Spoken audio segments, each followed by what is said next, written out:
Olá! O esporte paralímpico brasileiro é referência mundial. Prova disso é que o Brasil está sempre no topo do quadro de medalhas. Em Paris 2024, o país bateu recorde, ocupando o 5º lugar na tabela geral, com 25 medalhas de ouro, 26 de prata e 38 de bronze. E um dos destaques foi a equipe Nauru, que compete em atletismo e natação. A equipe levou 30 atletas e conquistou 15 medalhas. A Nauru é um projeto fundado pela atleta medalhista paralímpica Verônica Hipólito e tem por objetivo desenvolver os atletas tanto na parte esportiva quanto socialmente. Este foi o tema do trabalho de conclusão de curso da jornalista Mainara Mendes, apresentado na Universidade Presbiteriana Mackenzie.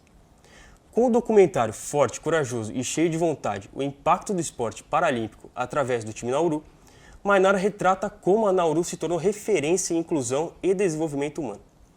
Esse é o tema do MAC Entrevista de hoje e Mainara Mendes é a minha convidada. Eu sou Felipe Romano e o MAC Entrevista está começando. Mainara, muito obrigado por ter aceitado o convite, seja muito bem-vinda. Obrigada, Felipe, é um prazer estar aqui. Bom, para começar, eu gostaria de saber o que te motivou a escolher o esporte paralímpico como tema do seu TCC. Eu já tinha na minha cabeça, desde o início da faculdade, que eu queria falar de esporte no meu TCC. E ao longo do curso, às vezes quando dava, eu tentava adicionar um esporte em alguma matéria.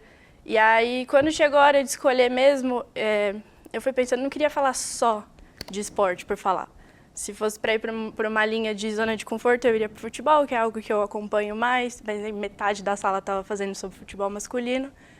E aí, pesquisando, enfim, acabei chegando no esporte paralímpico, e o que foi um presente, assim, me tirou muito da minha zona de conforto e eu acho que foi o mais gostoso, assim, desse processo todo. Bom, e o seu primeiro contato com a equipe Nauru foi através do seu primo. Como é que foi esse primeiro contato com a equipe? Foi o meu primo, ele é educador físico formado e ele já é envolvido também nesse mundo de paralímpico, é a área que ele buscou trabalhar depois de formado.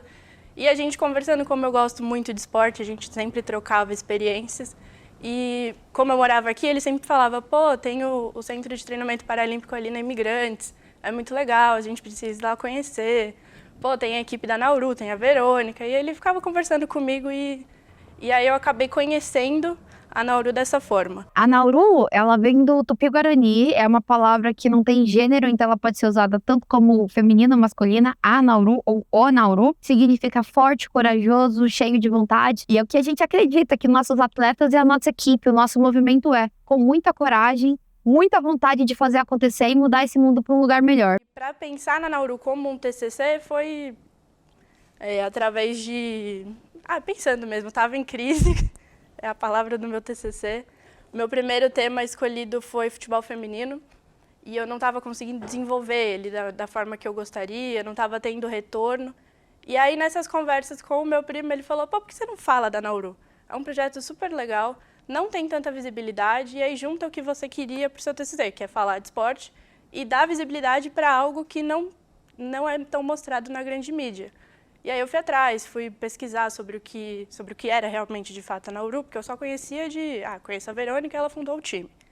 E aí eu fui atrás de entender mais por trás e realmente eu vi que não tinha nada, assim, o site era muito mal atualizado, as redes sociais, enfim, matérias muito antigas. E aí foi assim que eu escolhi nichar o meu TCC para a Nauru. Bom, você já falou que o esporte paralímpico é pouco explorado ainda pela mídia. Por que você acha que isso acontece? Existe um grande abismo, né, na mídia esportiva. Eu acho que existe um mundo à parte.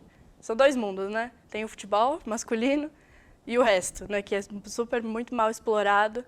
E os esportes olímpicos já são mal explorados. E aí o paralímpico, eu acho que é pior ainda. E eu não entendo muito o porquê que isso acontece, porque o Brasil ali é uma potência. Se a gente for parar para pensar, o Brasil gosta de torcer para quem está ganhando, né? Então, o tênis agora é um grande fenômeno por causa do João Fonseca. A gente tem atletas paralímpicos que são líderes de rankings, estão vencendo, estão ganhando muita medalha em mundial. E eu acho que também uma falta de de costume, talvez, não tá no nosso dia a dia ali, mas merecia muito mais a atenção do que ele recebe hoje em dia. Em relação aos atletas e treinadores, como é que foi ali o primeiro contato? Teve algum desafio que você enfrentou ali na produção do TCC? Como é que foi? Foram todos muito solícitos. É o que eu falo, eles querem falar com a imprensa, eles querem contar as histórias, eles querem que a modalidade seja mais divulgada, mas é muito difícil entrar na agenda deles. Ainda mais conciliar a faculdade. Aí eles estão em épocas de seletiva, e tem o treinamento, e tem a fisioterapia. Então, se encaixar ali na rotina deles para conseguir gravar o material foi um grande desafio, mas todos me receberam sempre muito bem, estavam muito solícitos a conversar comigo. Às vezes ainda rolava um pouco de, para estudante de jornalismo, será que vai tratar o assunto da forma correta? Mas aí depois a gente ia conversando e realmente eles foram muito abertos a conversar. E como é que foi conciliar o olhar jornalístico com a sensibilidade necessária em relação aos atletas paralímpicos? Eu acho que foi buscar um equilíbrio, né, entre não levar tanto para um sensacionalismo, um coitadismo, que eu acho que é também o que acontece muito em algumas matérias quando vai falar do esporte paralímpico, é sempre aquela coisa de superação e que beira até um coitado, né? Ele lutou muito e leva muito para um coitadismo, e eu acho que era equilibrar. Não é nem questão de preconceito, porque o preconceito é natural do ser humano. A gente sempre vai ter um pré-julgamento sobre todo e qualquer coisa, principalmente quando é novidade, né? Ele tem a dificuldade, mas ele lutou muito para estar ali. Ele tem o talento, ele se esforçou, ele é um profissional, ele é um atleta. Eu acho que era lidar com esse profissionalismo, de lidar da forma que ele merecia. Bom, e tem alguma transformação pessoal que você viu que você gostaria de destacar? Eu acho que foi a entrevista que mais me tocou, assim, foi com o pessoal do judô. Eu conversei tanto com a Sensei Ana e também com a Williane e com o Jorge. Eles são 2 atletas, são deficientes visuais do judô paralímpico. E são jovens, assim, de 18 anos, e o que mais me tocava era como eles conversavam comigo e ele vinha para cá, e como o esporte mudou a vida deles. Eu acho que foi o que mais me tocou. Eles eram jovens que não estavam inseridos no mundo e viviam na sociedade, assim, completamente excluídos, e aí, através do esporte, eles viram um mundo de oportunidades e aí começaram a ser mais independentes, e aí ganha essa vontade mesmo de competir. Mas eu acho que a maior mudança que eles me mostravam, assim, no pouco tempo que a gente conversou, foi isso, deles começarem a ganhar essa independência, essa autoestima, né? O Jorge, eu acho que ele até destaca, eu acho que eu coloquei isso no trecho final, que ele andava de cabeça baixa, assim, né, de capuz, todo envergonhado, e aí agora ele compete e ele anda com o peito estufado. Era uma pessoa bem tímida, assim, não falava muito com ninguém, vivia só de capuz. E depois, quando eu comecei a praticar o judô, foi bem, assim, uma mudança bem grande. E eu acho que isso foi algo que me marcou muito, foi esse depoimento deles. Você acredita que o jornalismo e o esporte têm o poder de mudar essa percepção que existe em relação ao esporte paralímpico? Com certeza. Eu acho que o jornalismo tem esse poder, né? Essa ferramenta de formar opiniões e como as pessoas veem as coisas. E eu acho que se ele fosse mais mostrado, se o jornalismo mostrasse mais os atletas, com a mesma frequência que a gente vê outros esportes, eu acho que a sociedade olharia de uma outra forma. Acho que tiraria um pouco esse afastamento que às vezes acontece quando a gente está assistindo, algumas pessoas assistem, porque realmente não tem contato com uma pessoa com deficiência, e aí rola esse susto, e aí eu acho que se pudesse ter essa proximidade seria muito melhor. Bom, o seu trabalho ele trata um pouco sobre o capacitismo e sobre também como é tratado na mídia isso. Uhum. Quais você acredita que são os erros mais que ainda existem nas coberturas, mais comuns que existem na cobertura do esporte paralímpico? Eu acho que alguns termos, né, que ficam no cotidiano, né, de algumas pessoas que são errados, né, de tratar com as pessoas. E eu acho que o principal é lidar como se eles fossem coitadinhos mesmo, né? Eu acho que isso é o que mais afeta. E quando eu conversava com eles, eu acho que era o principal que eles me falavam, que eles não queriam ser tratados como coitadinhos. Estão ali, são batalhadores, e E eu acho que o nosso jornalismo, para essa área, ainda precisa aprender um pouquinho mais, um dicionário, né, do que o que pode e o que não é legal falar.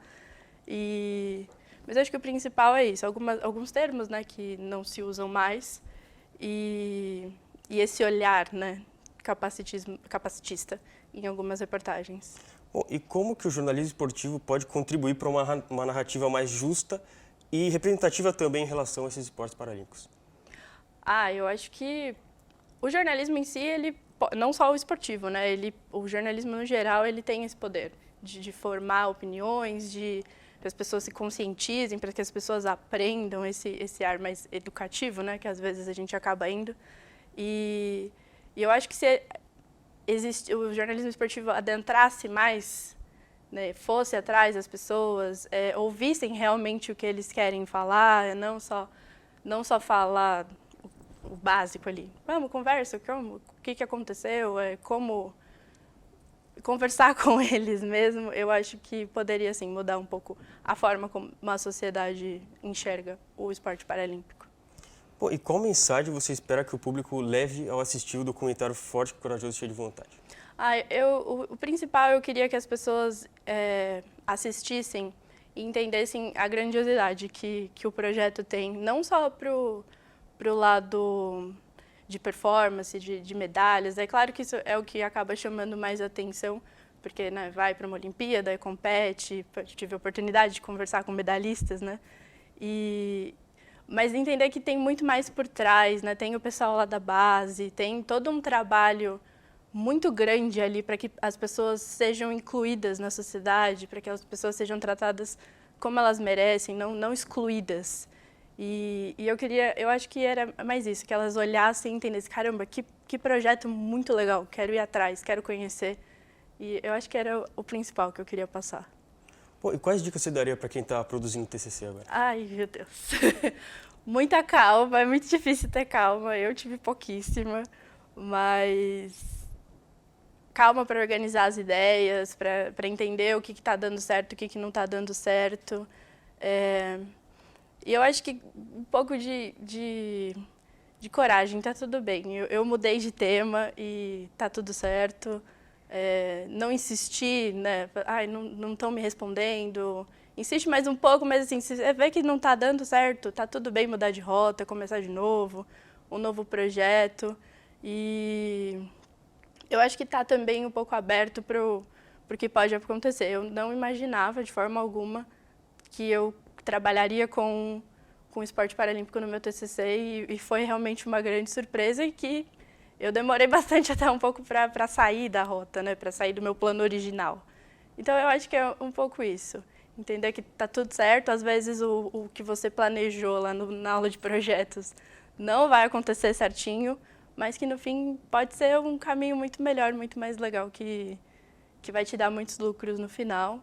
E calma, tudo passa, o TCC passa, a banca passa e que vai dar tudo certo. E por fim, qual foi o seu maior aprendizado na realização do seu TCC?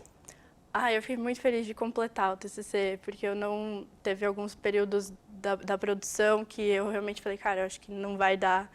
E no final, assistir o projeto todo, assim, falar, caramba, que legal, que dá um orgulho, assim, se assistir, pensar, caramba, que legal que eu consegui produzir isso. E é uma sensação de orgulho até, assim, de você conseguir produzir. Fui lá, gravei, editei e olhar tudo pronto no final é bem legal, é bem gratificante. Bom, Mainara, muito obrigado. Foi um prazer ter você aqui com a gente. Muito sucesso na sua carreira. Eu que agradeço, foi um prazer estar aqui.